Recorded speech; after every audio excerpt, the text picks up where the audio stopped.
The Wingman is designed to have compact maneuverability. Really the goal of the Wingman when we went into the shaping room with this one was to figure out how to create a lot of volume and lift in a small package.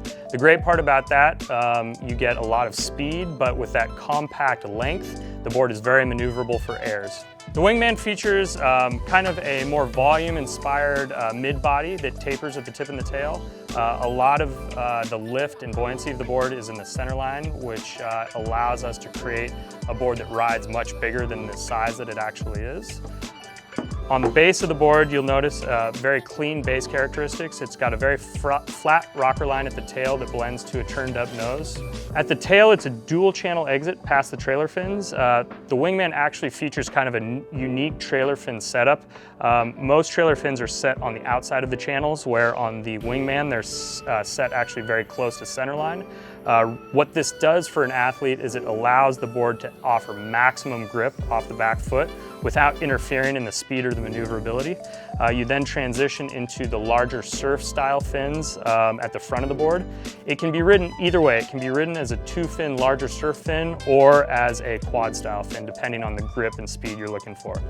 The Wingman does feature true FCS2 fin blocks.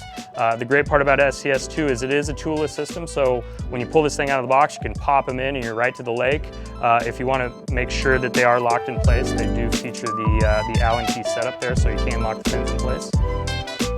The Wingman is a full epoxy construction. The great part about epoxy construction is it does yield a very rigid layup. A rigid layup just generates to a lot of response and speed underfoot. The Wingman features a fully machined EVA traction pad with our corduroy grip. The great part about corduroy is it is very grippy while still being subtle underfoot. We do have a slight kicktail at the rear just for a little added leverage.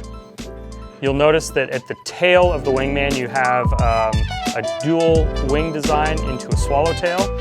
Really what that's designed for is a little added traction when you're initiating the heel or a toe off the back foot. And by moving your pivot point closer using the swallowtail, it's just maximum response off the fins that are underneath. Overall, the Wingman is a much more compact design by packing a lot of volume through the forebody of the board. The great part about that is it rides much bigger than it actually is, offering riders much more maneuverability in a smaller package.